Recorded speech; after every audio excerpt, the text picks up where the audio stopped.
Bismillahirrahmanirrahim. Assalamualaikum warahmatullahi wabarakatuh. Pada kesempatan kali ini saya akan menjelaskan tentang materi berupa materi perpajakan tentang dasar-dasar perpajakan.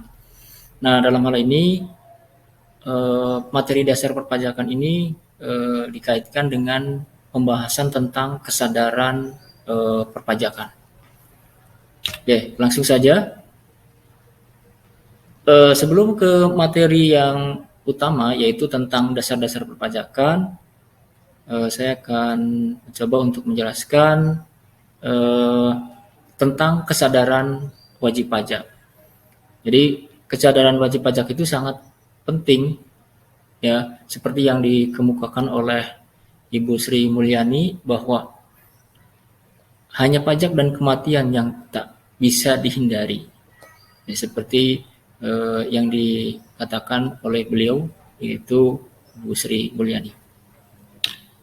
Oke, sebenarnya kita tidak usah terlalu jauh ya tentang pajak pada saat kita belajar perpajakan dalam hal ini, karena pembahasan di sini masih pembahasan tentang dasar, jadi kita bisa melihat di sekitar kita berkaitan dengan pajak. Ya, seperti Anda ketahui ya, ada di kantor pos itu setiap kantor pos di daerahnya masing-masing itu biasanya menjual materai. Nah, materai itu adalah salah satu contoh dari pajak. Nah, materai yang berlaku saat ini adalah materai yang berharga 10.000.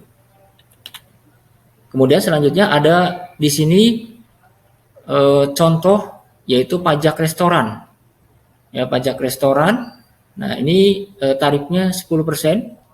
Ya, mungkin Anda semua sering ke restoran atau kafe ya, lebih tepatnya mungkin kafe. Nah, ini di kafe tersebut dikenakan pajak apabila kita membeli produk pelayanan dari kafe tersebut atau restoran tersebut, itu dikenai pajak berupa pajak daerah yang disebut dengan pajak restoran sebesar 10%. Kemudian yang selanjutnya untuk pajak PPN, yaitu sering kita temui di counter ya, misalkan counter HP, counter counter yang menjual laptop dan lain sebagainya. Nah, untuk PPN di sini sekarang sudah memakai tarif yang baru, yaitu 11%. Nah, ini adalah contoh-contoh dari pajak di sekitar kita. Oke, kemudian kenapa pajak itu penting? Ya, dan kenapa wajib pajak itu perlu disadarkan? Nah, karena pajak di sini merupakan salah satu sumber pendapatan bagi negara. Ya, sumber pendapatan bagi negara. Karena pendapatan tersebut akan digunakan oleh negara, ya, untuk pembangunan, penyediaan fasilitas dan layanan publik yang nantinya akan dinikmati oleh warga negara tersebut. Ya, baik itu yang membayar pajak maupun yang tidak membayar pajak. Nah, kurang lebih alur dari penggunaan pajaknya seperti ini. Jadi dari sini ya, dari pajak yang sudah dibayarkan oleh wajib pajak, kemudian setelah itu disetorkan oleh dalam hal ini melalui Dirjen Pajak atau dalam hal ini adalah yang bertanggung jawab atas perpajakan, kemudian disetorkan ke kas negara yang nantinya akan di sini akan dirancang atau yang disebut dengan RAPBN, ya, Rencana Anggaran Pendapatan dan Belanja Negara. Kemudian setelah itu setelah ada RAPBN, kemudian keluarlah berupa APBN. Nah, APBN ini adalah di dalamnya termasuk ada belanja negara. Nah, salah satu dari belanja negara tersebut adalah penyediaan atas fasilitas dan layanan publik.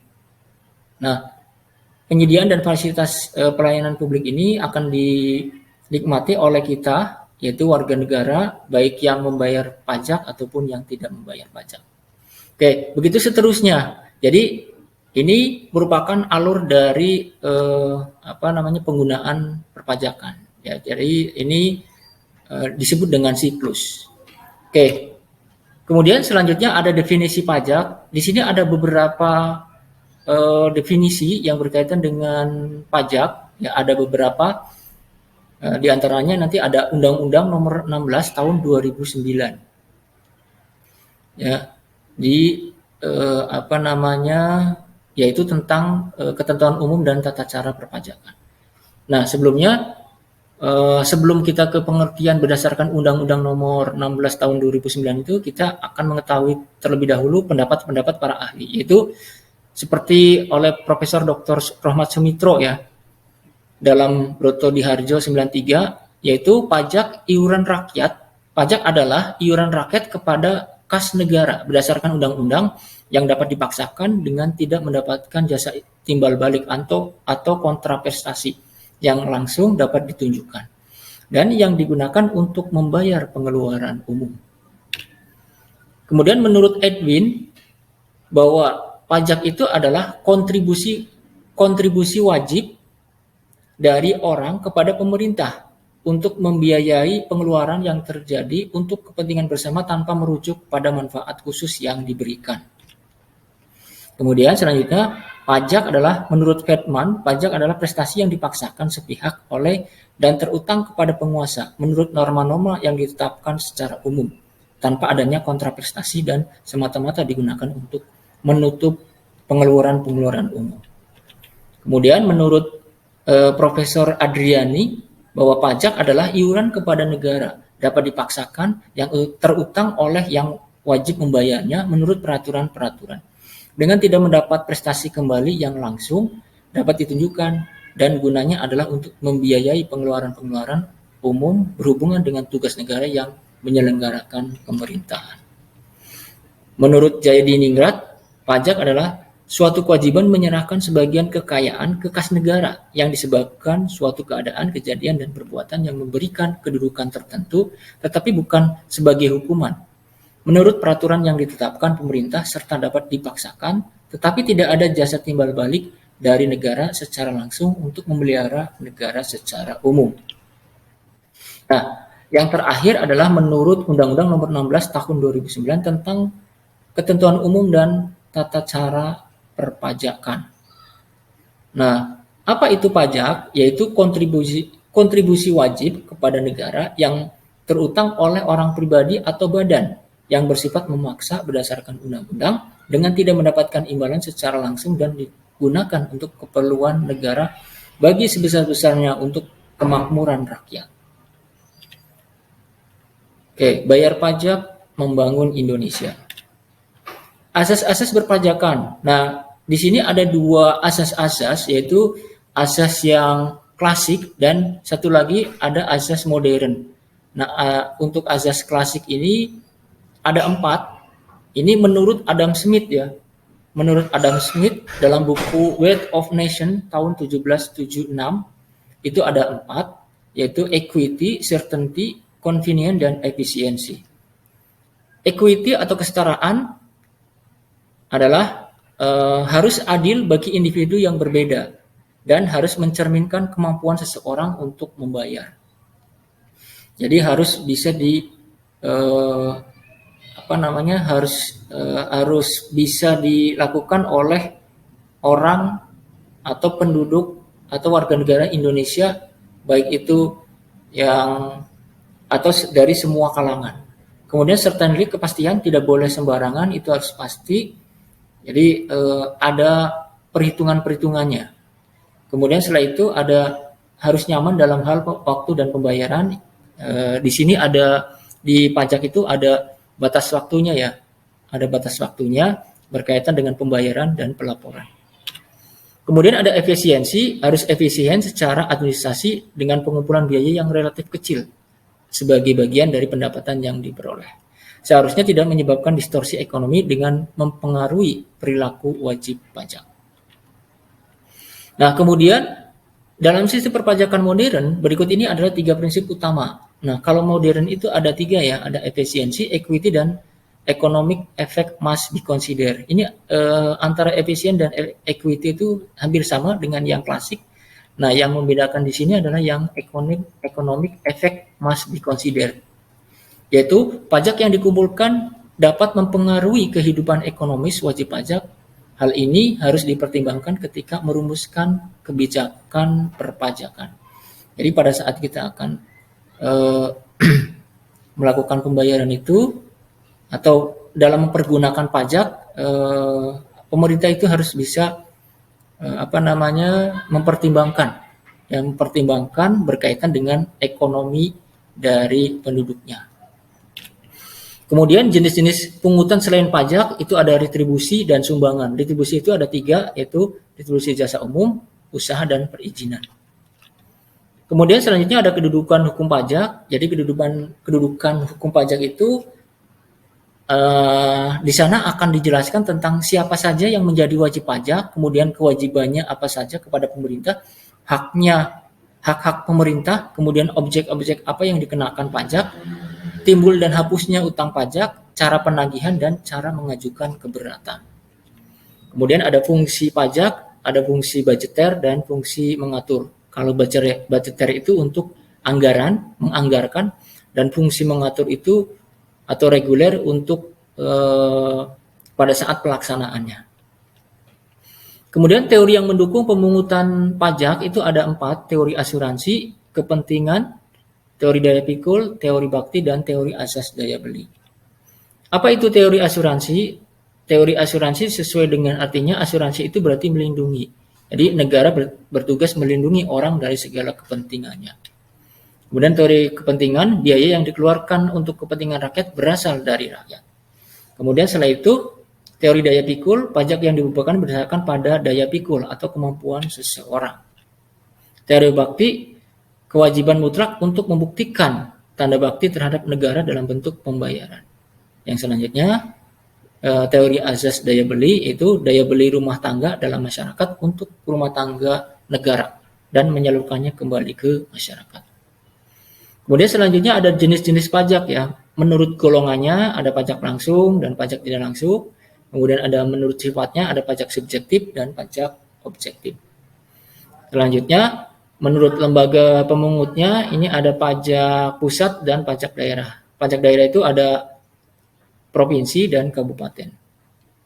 Kabupaten atau kota ya. Kemudian selanjutnya ada tata cara pemungutan pajak. Ini ada sistem stelsel pajak, ada asas pemungutan pajak, dan sistem pemungutan pajaknya.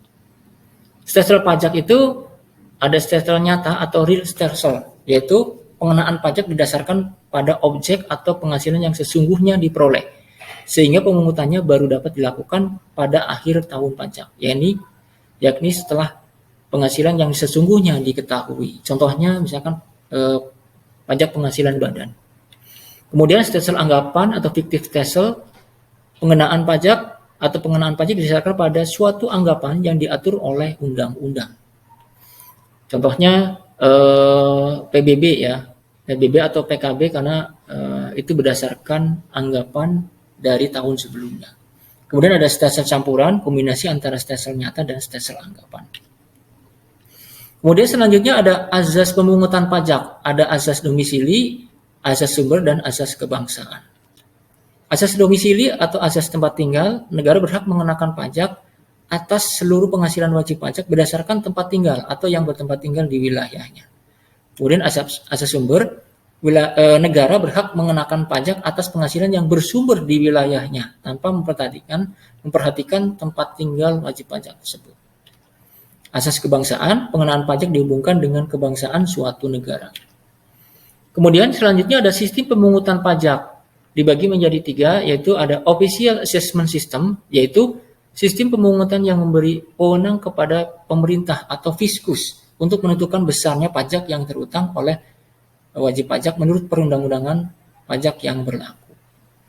Kemudian ada self-assessment system, sistem pemungutan pajak yang memberikan wewenang kepada wajib pajak untuk menentukan sendiri besarnya pajak yang terutang. Kemudian ada withholding system, sistem pemungutan pajak yang memberikan wewenang kepada pihak ketiga, bukan fikus, juga bukan wajib pajak. Contohnya adalah konsultan pajak. Kemudian timbulnya utang pajak itu ada berupa ajaran material, yaitu utang pajak timbul karena adanya undang-undang dan adanya sesuatu yang menyebabkan rangkaian peristiwa atau keadaan yang dapat menimbulkan utang pajak.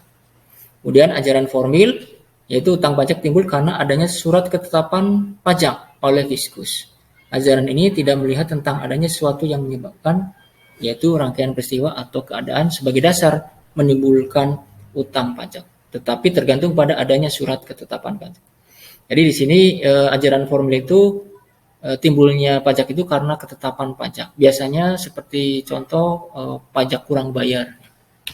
Kemudian berakhirnya utang pajak ini ada 5, yaitu pembayaran atau pelunasan, kompensasi, penghapusan utang, daluarsa, dan pembebasan. Pajak lancar, pembangunan lancar. Lancarkan pembangunan dengan membayar pajak tepat waktu.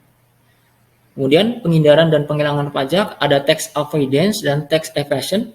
Apa itu tax evasion atau penghilangan pajak? Yaitu manipulasi ilegal terhadap sistem perpajakan untuk mengelak dari pembayaran pajak. Jadi kalau ini tuh ilegal ya, kalau tax evasion itu ilegal. Beda dengan tax avoidance. Kalau tax avoidance itu adalah perencanaan pajak yang dilakukan secara legal dengan cara mengecilkan objek pajak yang menjadi dasar pengenaan pajak yang masih sesuai dengan ketentuan perundang-undangan perpajakan yang berlaku. Nah, jadi untuk yang tax avoidance itu legal. Kemudian ada tarif pajak, ini ada tarif tetap, tarif progresif, tarif sebanding, dan tarif degresif. Contoh dari tarif tetap itu adalah bea materai, ya, yang sekarang tarifnya 10.000. Jadi berapapun dasar pengenaannya itu tarifnya 10.000. Kemudian tarif sebanding itu berapapun besarnya tarif pajaknya tetap. Ya, yaitu contohnya PPN, yaitu yang sekarang berarti 11%. Kemudian tarif progresif itu tarif yang dari kecil sampai ke tarif yang besar. Disesuaikan dengan lapisan penghasilan kena pajak. Kemudian kalau degresif itu kebalikan dari tarif progresif. Oke, selanjutnya pajak membangun sarana pembangunan bangsa. Oke, ini ada profesi konsultan pajak. Jadi untuk jenjang karir dari pajak itu menjadi seorang konsultan ya biasanya, konsultan pajak. Nah, di sini ada kebutuhan jasa konsultan pajak dan karir konsultan pajak. Oke, ada istilah sunset policy ya. Ada tahap 1 dan tahap 2 yang sudah dilaksanakan oleh pemerintah. Nah, ini biasanya kebijakan yang dilakukan pemerintah, tapi sifatnya itu tidak rutin, ya hanya sekali-sekali saja. Oke, mungkin cukup ya untuk penjelasannya tentang dasar-dasar perpajakan dan kesadaran pajak. Nah, ini saya ambil dari referensi buku Abdul Halim dan kawan-kawan, judulnya Perpajakan dan Tim Edukasi Perpajakan, yaitu dengan judul Kesadaran Perpajakan. Oke, mungkin gitu saja untuk penjelasannya. Sekian, terima kasih. Assalamualaikum warahmatullahi wabarakatuh.